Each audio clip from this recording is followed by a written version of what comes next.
welcome to the first episode of Field Day Fun. I will be your host, Drew Burris. Some people have asked why I have started to do this type of series.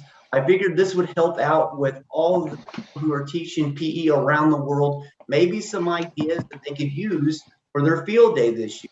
It's been a kind of an awkward year, but we're making it through. So I have brought some of my friends on to kind of share what they're doing for you, no matter if you're in person, virtual, hybrid, anything you're needing to know. These are why we're going to go over these things. And I want to welcome you, my first guest for this series, Kelly Brown. Kelly, hey, I am great. I'm great. We are almost to the end of this year. It's been fantastic. I teach in Morgan County in Georgia. It's starting to warm up here. We are outside again. Good and deal. It feels great. I teach pre-K through second grade. And I have a para that's with me all day. Nice. And we have I think we have 860 kids total, just pre-K through second. There's another school that houses the 3 through 5. Well, so I appreciate you coming on here. And I know you asked me what to expect when you were kind of wanting to know what was going on. And I told you one word, which was nothing. This is unscripted, but see, now I came prepared. I'm ready. I've got my one note card. So we're going to play a little game called 5 Fun Facts. All right. I'll ask you a question, or you can give me the best answer you think you can for this, okay? I'm ready. All right. So let's start with number 5. You already kind of broke into this a little bit, but tell us, if people who do not know of you, who you are, what you teach, and where you teach. All right. I teach at Morgan County Primary School. And I teach pre-K through second grade. I teach I teach the pre-K kids twice a week. Mm-hmm. I teach everybody else 2 times every 6 days. We're on a 6-day rotation. Gotcha. Yeah. So I teach in the state of Georgia.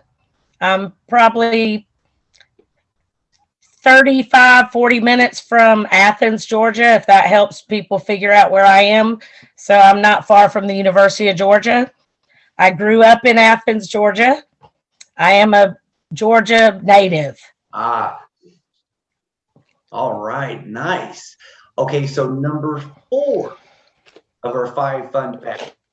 Tell us about your teaching platform this year. You know, a lot of us maybe started with virtual, and now we're starting to come back in person. I know on my end, we started in person, but we had half of our students doing virtual, but they have slowly started making their way back into the in-person setting. So tell us a little bit about how your year has went for your platform. Okay, so we have been face-to-face since August 7th. We had almost all of our kids came back face-to-face. At the very beginning of the year, we had 1 class out of each grade level that was virtual. So each of those teachers had about 30 students in kindergarten, first or second. By Christmas, each of those, they knocked that down to 1 teacher with 30 kids. Uh-huh. So everybody's pretty much back now. We have never shut down, not one time this year. We've had some classes that were quarantined, and which kind of spices up your classes, you know, because by the time they get back after 10 days, you don't know what they've missed. Right. So, you know, we've made it, though, the whole year. They basically said we're not shutting down. So we just muscled through pretty much. That's really good too, because I've seen through social media that just recently some schools are now starting to let kids come back in. Yeah. So yeah. I mean, we started back in August. We got the word back in the summer we were coming back, and you know, I was excited. I was so excited. I set up a tent outside the gym and spent the night outside before. That's awesome. They wouldn't let me spend the night on top of the roof. They said, yeah, precaution, but yeah, that's really good. Yeah, it's been really good. And we started the year with like intense cleaning, and we still sanitize everybody's hands when they come in the door. We spray the equipment down between each class. I also mop the floor where the kids sit, because they're probably licking the floor and stuff. I don't know. Yes. I mean, I'm just trying to do everything I can do so that we don't have to go home. I mean, that was the main goal, is if I've put forth every effort and we still had to go home, well, that's one thing. But we did it all. And we have no breaks in between our classes. Yeah. So two classes are going out, 2 classes are coming in. I'm mopping and spraying equipment. My para's passing out hand sanitizer. Kids are lined up on a line, 6 feet apart beside another class. It's very difficult to keep them in a line 6 feet apart. They'll stretch down the hall. Yeah. I mean, it's just, so we did the best we could do, and that has really done wonders for us to stay in school. And that's good that you're able to still stay in person. Yeah. The whole breaks you're talking about this year, they added, we were very lucky compared to the year before, because we only had 1 5-minute break between our schedule. And that gave us basically just the time to go to the restroom if we needed to. We don't even have that. Oh, man. Well, now this year we have a 5-minute gap in between each class. Wow. That gave us time to get stuff cleaned. You're hustling to get stuff. I know. It's a lot of work, just clean it. So it's been a motto we've had, just trying to get everything done. But yeah. Well, on top of that, you're trying to, if you don't have your class grade levels in order, like I go from pre-K to kindergarten to first grade, back to kindergarten, then to second grade. So it switches, It's all, so I'm yanking equipment. I've got equipment on the side ready to pull back in because we don't have time in between. I've seen some of your games on Twitter recently. Like they're having fun, and it's good to still have fun while they're in. Yes. They're having a blast. I feel like we have not made that many changes. I've done a lot more cleaning because I did not want to change things too much. Right. Yeah. And it's probably really different for the students when they see this stuff going on. Right. Yeah. Right. I know I put caution tape on my equipment door this year just to let nobody go in there. I even told the janitors, don't let anybody else in there but me, because, I cannot take the risk of it. So because you know what's been cleaned and what hasn't. Exactly. Yeah. So just like you, we've been very blessed with being back in session.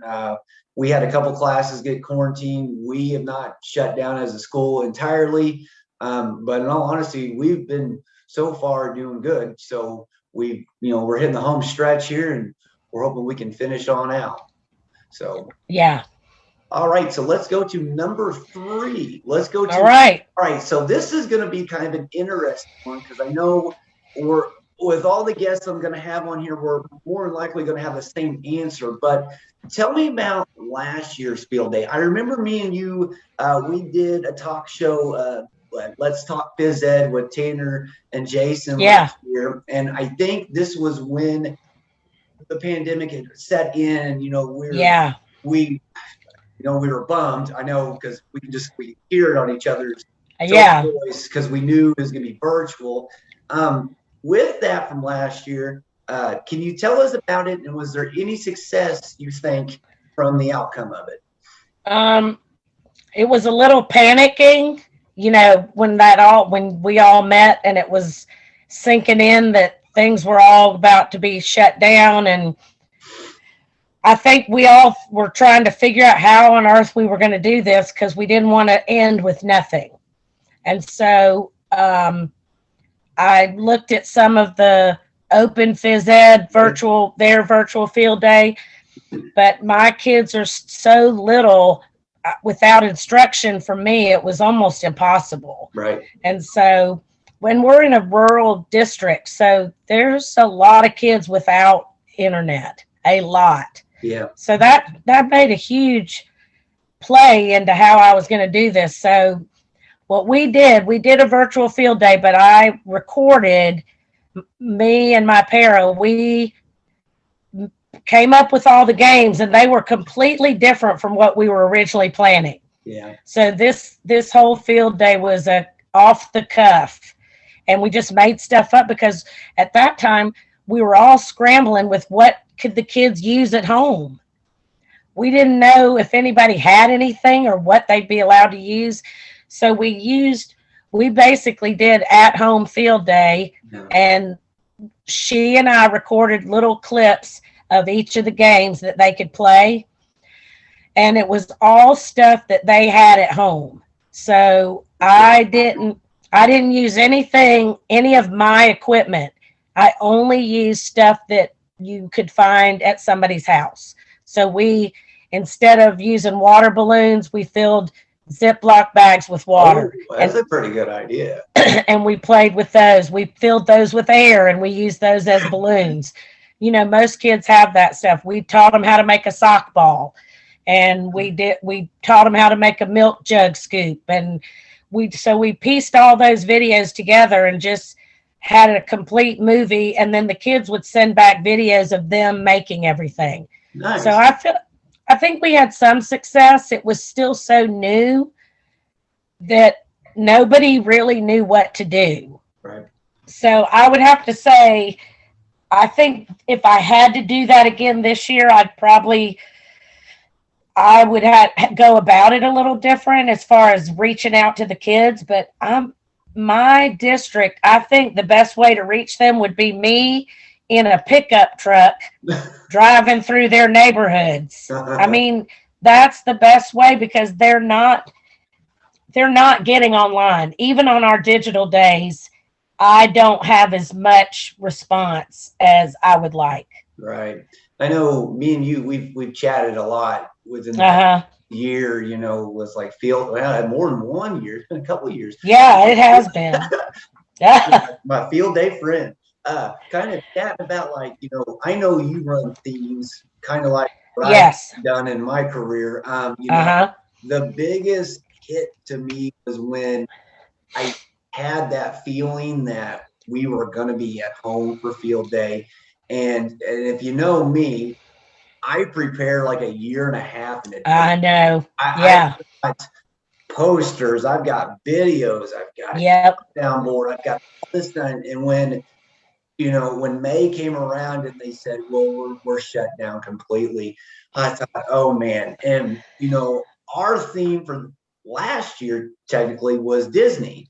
Yeah. We had it all planned out, ready to go. And I thought, I do not want to do a Disney at home field day. Right. Yeah. So I did the best I could. I held it. All this stuff has been on my iPad for over a year and a half now. So I'm ready to release. That's awesome. I'm ready to release it from the vault. I'm being very patient, and I'm not much of a patient person, but I'm trying. I know. So we switched it, and I made camp field day. I thought, what I'm going to do is I'm going to send out blank lesson plans. And what I did was I sent them and said to the students, create your own stations. I did not want to say you need this, that, and this. And they don't. So, I made kind of a deal. I said, you send me in your ideas and I'll get it published. Well, I got stuff and I sent it off to PE Central, and the ones that I thought were really good made it into the format for Camp Field Day. That's awesome. I thought that was the best I could do. I still did the weather video. I did the backyard scenery because, it was, I know I had my daughters outside that day demonstrating videos that some things we thought of. And that got some pretty good success. It was a very different scenario. It usually takes me 9 hours to set up. It took me 30 seconds this year. Yeah. I get that. And I'm seeing that, trying to get ready for this year. You know, you think how tired we are after that many hours getting it ready. Right. So, I mean, it was different. I'd say, you know, the kids, from what I understood, they had a good time from making their own stuff. But yeah, it's time for the ones who are in person to get that in-person field day back and get back on track. And right. You know, the funny thing is, out of the 9 years of me doing it, I never had rain until last year when I was not in person. So. Oh my God! I looked outside like 1:30. I go, oh, it's raining. It's like, well, I don't have it this year, so you know. Well, this year, I mean, this is year 31 for me, and I've only had one rain out. Mm-hmm. So, and I've learned to make sure I never have field day on the last day of school. Because if it's raining, it's over, you know, and all that work I can't get back. So we usually have it the Friday before. Gotcha. The last day. So this year I've decided to do it on a Monday because I can't stay after school like this anymore, you know, till 9 o'clock at night painting the field. Mm-hmm. So if we can get ready the Friday before, and then if we have to come in on a Saturday, we could do that. Yeah. You know, I think go out. That's Sunday the plan. Afternoon. Go out Sunday afternoon, stay the night, because I don't really sleep within like 32 hours of that day. I go all out. I know we've talked to people who've went and watched me present at my state conference when I'm telling them how much work I'm doing, and I'd be like, "You're crazy," you know. It's for the kids. We talked about it on our podcast when we were talking last year. You know, it has nothing to do with us. Definitely this year, I think it would be, you know, it's for all of you because, you know, let's celebrate. We've been back. Yeah. So I agree. Be happy. I agree. So we talked about last year's field day. Let's go to number 2 for our 5. All right. Weeks. Let's talk about this year's field day. What can you tell our viewers? What kind of plans you have now? It's in person, right? Right. So for our viewers that are in person, can you kind of share a little light on some tips and tricks of what you're going to do this year? Well, this year we're actually taking last year's theme that I put away, and we're doing board games come to life. So I had a conversation with Barbara Borden, who did one similar to this. Gotcha. 2 years ago. And I tend to get my ideas from a game or something that I see, and I want to just completely wrap the entire thing around it. Nice. So my field day is probably very different from everybody else's, and we've had some discussion. Do we need to keep the classes together? Because, you know, years ago we did the blow the whistle, all the kids rotate. Yeah. I stopped doing that. And that was just my own choice to stop doing that. Yeah. And so I've come up with games inside a big game. And these kids, I decided I'm going to let the entire grade level go. Mm-hmm. Like I always do. Because what I decided as far as safety and mingling, if they're playing with one other person for 2 or 3 minutes, and then you're outside anyway, and they're, you know, when they play a partner game, they're not right in front of each other. Right. They're usually parallel or way apart from each other. You know, I make a big square on the field, and you've got to hippity hop across that square or something like that. So I felt like this was going to be even safer than an entire class of 25 staying together all day playing, you know, large group games like that. They're right next to each other. So from a safety standpoint, I felt like I could still move forward with this. So my students, all 257 of them, they come out, and I've got the games spread out around the field. I started making squares instead of circles because that stupid painting machine. I'm terrible at circles. Right. And I was like, why am I stressing over this? Make a square, you know? I mean, those are little tricks right there after years of trying to figure out why can't I make a circle? Who said you have to? Right. Yeah. You know? And I just do that so that there's some boundaries for the game. Gotcha. So every game is spread out on a soccer field, and that's how far apart they are. Gotcha. That's pretty So good. I have half my games on one side of the soccer field in an a horseshoe shape, and the other half of the games are on the other side. Mhm. I'll have about 16 different games. But we have one side they earn a coin, like a little plastic coin, and it's color coded. And they take that color coded coin and find that color game on the other side. These kids are running 100 yards back and forth for 2 hours. Yeah. I mean, that's basically the games. It sounds like they'll have a lot of fun doing that. Oh, they do. Yeah, And it's I'm doing something this with.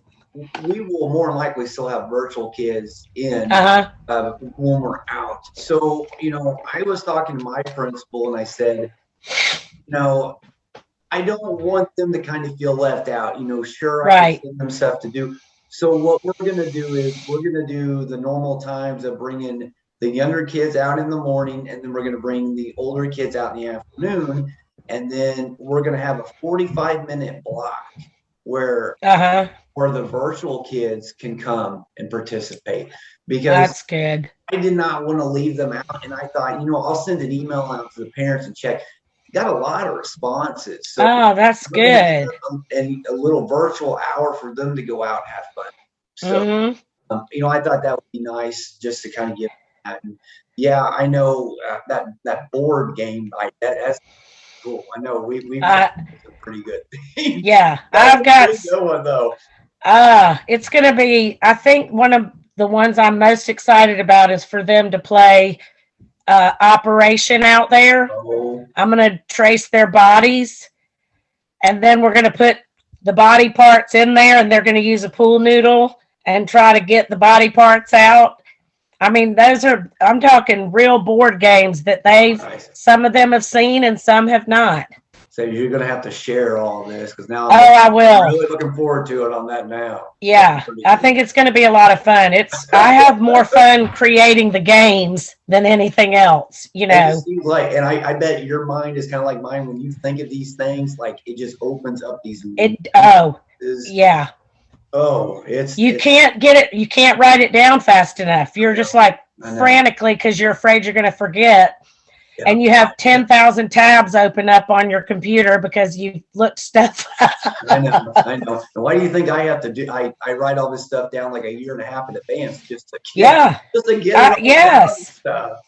Yeah, so we're actually going to do a T-shirt again. We got ours going. And I talked to the T-shirt guy, and I was like, I didn't get word that we could even do this until just recently. And I'm like, panicked. I'm like, I want to do a shirt. And he's like, get me your numbers by April 23rd.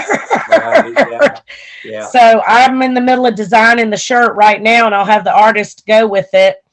I just sketch what's in my head. Gotcha. And then I give the artist license to take that design and create the shirt.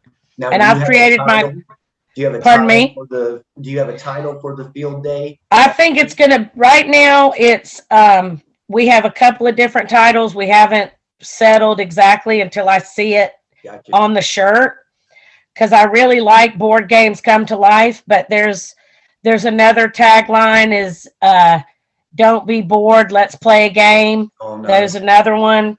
And another one is just go play a game. Can be on the front pocket.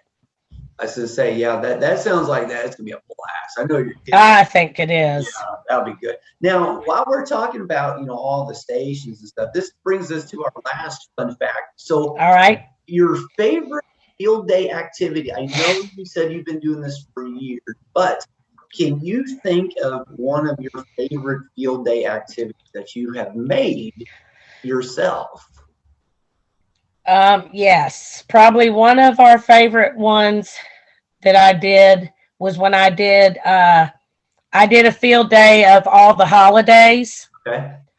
and we did Thanksgiving was one of the stations, and I got those big gray tubs that you get from the lunchroom where they put the dirty dishes in there. So I had those, and I had turkey basters from Dollar Tree. And you and your partner took turns sitting in that tub, and your friend basted you with water with the turkey baster. They wanted to play that all day. I couldn't believe baste your friend. Now I had to dig. I remember seeing this, and I could not remember if it was 2 years ago, 3 years ago, but I had to dig through the archives of Twitter to pull up one of your activities that you did. Take a look and tell me if you were. Okay. Oh, we do that. Yes, that's Tractor Driver. When I first seen and your theme was movie madness, and I didn't really read the full what it was.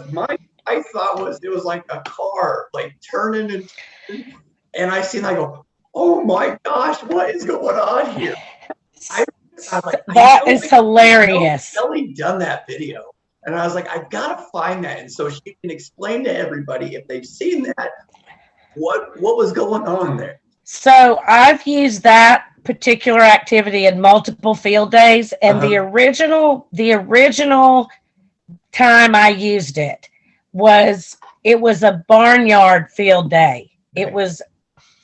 And those were the tractors. Gotcha. And that game was called Tractor Driver.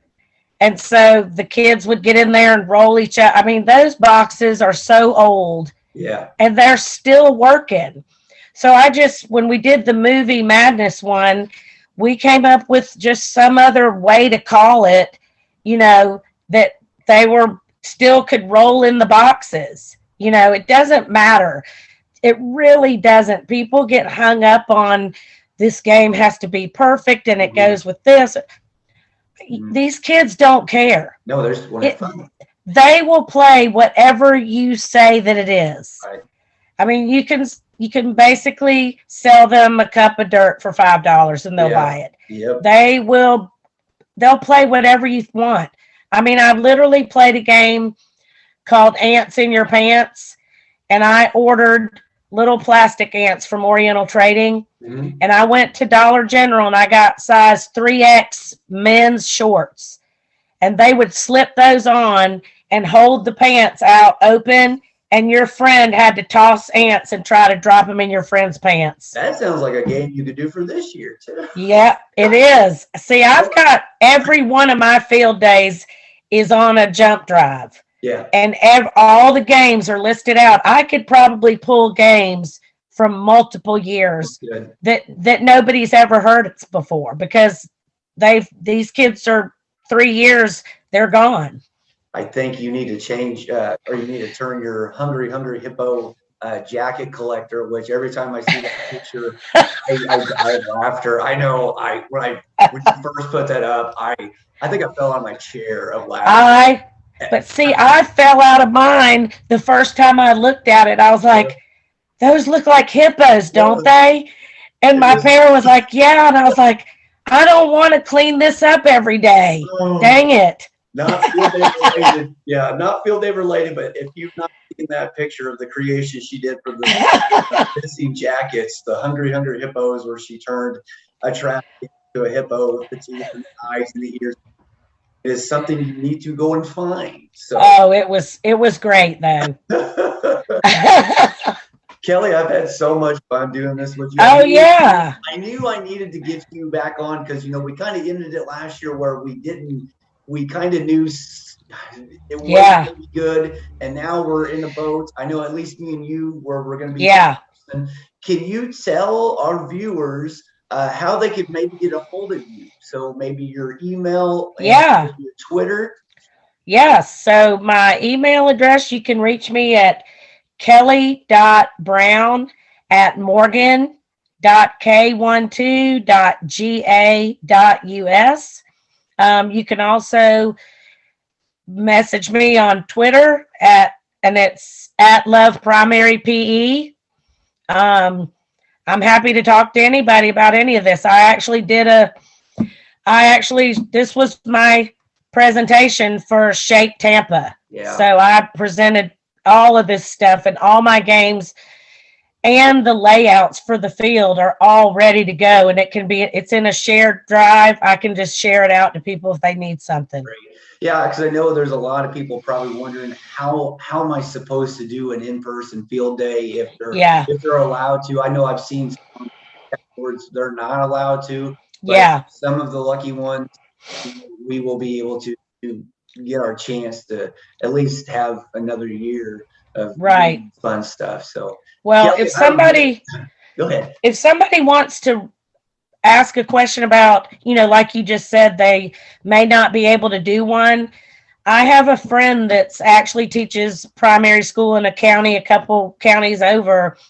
He's not allowed to do anything where they are all together like that. So he is doing field day. He's doing an Olympic theme, but they will do it during their PE time. So he's going to do a month of it, and the final event will be the marathon, and they're going to actually run and earn points with their laps and stuff like that. So he's actually got a plan to keep the kids doing it during the PE. Nice. So if it's somebody that they're in person, but they can't all be together, he's very excited about trying this. Yeah. And that's about how it is this year, is just giving a shot and see how. Yeah. I mean, you're not going to know unless you try. No, you're not. That's been a pretty big motto this year, giving and just seeing how it'll go. Why do you think I'm not retiring this year? I can't go out on this. I know. We talked about that last year. You said you could not stop because we did the field day. Exactly. Kelly, I appreciate you being here for being my first guest. Oh, you bet. Thanks for having me. Not a problem. I hope you have a great rest of your year and a great field day with your students. Thanks. Y'all too. And to everybody, no matter the style this year of what you're teaching, just make sure that you have fun. Right. We'll see you next week with another episode of Field Day Fun.